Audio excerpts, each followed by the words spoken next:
Yeah, it's as special, as it gets. And, to throw for Joe, to throw the first no hitter in the organizational history. And, I mean, what do you say? It's just a special night. And I think like the greatest moment, for me, at the end was, when Joe got the last out, was just seeing the joy like in his teammates, and like how happy they were for him, and just a special night.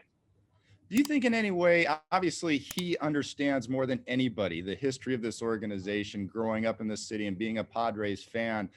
Maybe even more pressure on him being in that moment to try to get it done for his hometown team?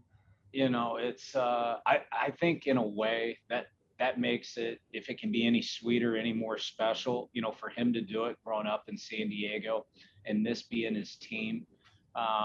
It's about the perfect story written.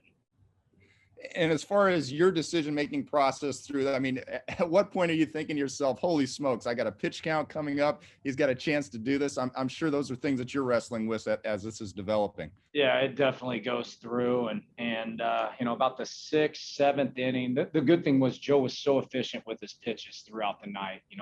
Never really had an inning stack up, on him, so he was so efficient. But yeah, it definitely goes through your head, and we start getting to the point, where the first guy gets a hit, we got to be ready to go. So we had Hill up ready to go. We had Pagan up ready to go. And then there in the ninth, we had Melanson, and obviously he got over 100 pitches. But to do it, I think it was 112 pitches.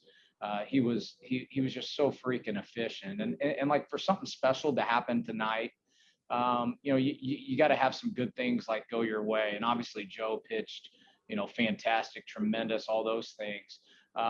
But some of the plays that were being made, the play that stands out to me was Kim after grounding out into the double play. He comes out and Kiner, hits a ball in the 6 hole. And I thought Kim, after that double play, was a little bit deflated, come back and answer that. And then, the balls they did hit hard tonight. Credit to our defense, credit to, Keith Werman, Bobby Dickerson, Wayne Kirby. It worked out well. We were kind of in the lanes of those line drives or hard hit balls, and it just kind of completed the special night. How about the job that Caratini did back there tonight? It looked like they were on the same page. Obviously, he had a hand in what happened this evening.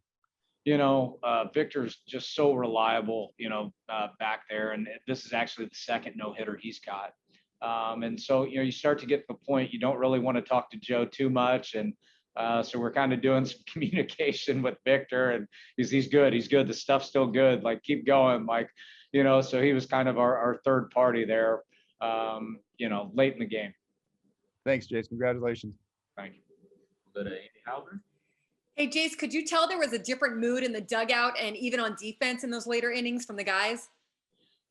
I think I think the guys were, a little bit nervous, but more excited and just wanting to make plays for him. I mean, everybody knew what was, in front of them.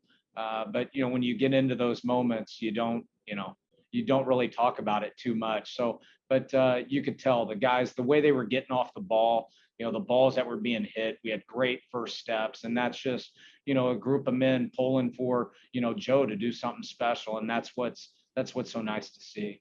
What can something like this do for the whole club? Not just for Joe, but for the whole club? Yeah, you hope it, we're starting a long,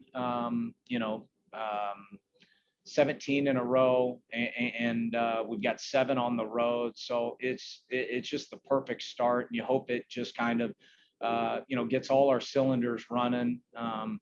And then we're going to show up tomorrow, and we need Paddock to go out, compete, make quality pitches, and we got to play good defense behind. So, we're going to celebrate tonight. We're going to wash it away quickly, and understand we got a big game tomorrow.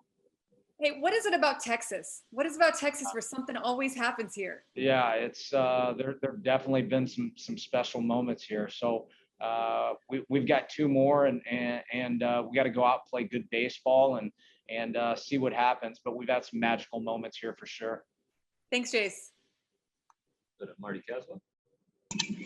Hey, Jayce, when did you start thinking no hitter was possible for Musgrove? And were you aware that Caratini had caught the last no hitter in baseball? I wasn't aware that he had caught the last one, but I did know this was his second one. You're aware. You start getting through the fifth, and you start thinking a little bit. You don't want to get too far ahead. You want to stay kind of moment to moment. But once his pitch count started to get up there at that 85, 90 mark, that's when the decisions had to be made, and that's when he was in control of the zone all night.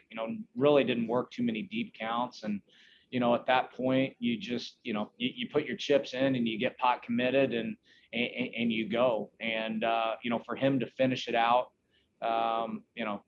just truly amazing. I know you told Bob on the post game that there was no chance he was coming out of that game. You had guys up. Did you ever really think, I'm going to have to go out and get him? Did that really cross your mind?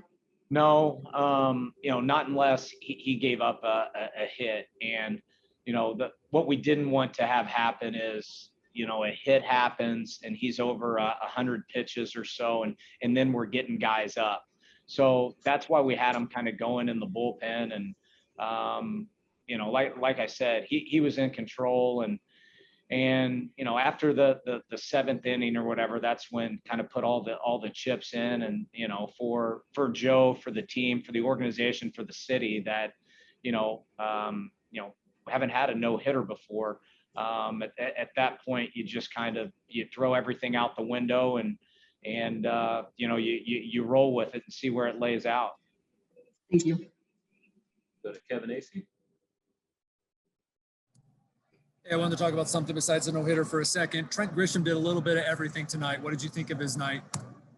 Thought he was great. I thought, having his presence just in the order and his ability to play center field. And, after the first at-bat, saw some pitches, and they got him on the punch out. And then the next time comes up, and I don't know if he can hit a ball, much harder. That line drive was just, blistered center, right center. And then to see him take that drag bunt with him, and, that may be a component of our game that, if we can continue to add and put pressure on teams, and probably more importantly, not allow them to play in maybe some deep shifts, it really opens up the field, not only for Grish, but the entire team. You guys got back to, especially early on against Arihara, seeing a lot of pitches. Yeah. That had to please you after the last couple games.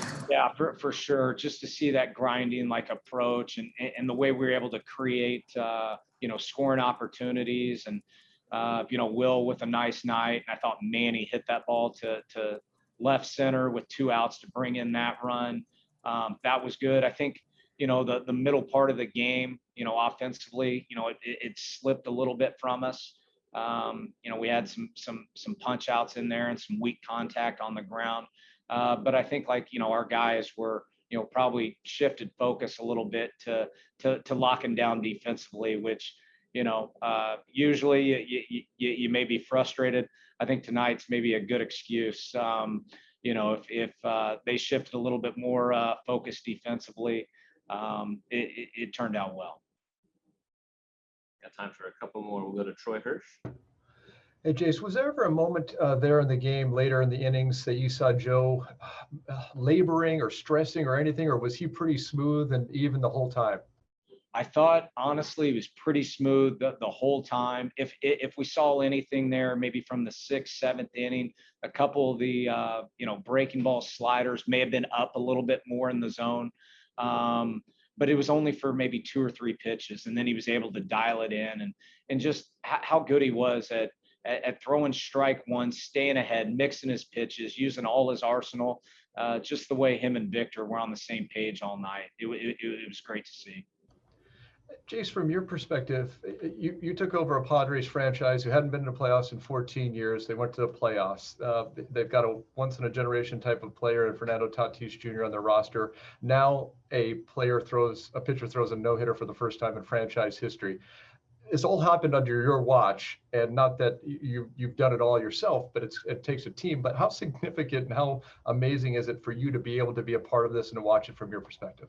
It's special, and I wish I could say, you know, I was a big part of it, but the reality is we've got really good players, and we've got really good people, and you know, our players work, they prepare, they're hungry, and they want to win. So, you know, we've got a group that shows up, they love to play baseball, and that's what's so special to be a part of. Thank you and congrats. Thank you. Any other questions for Jayce?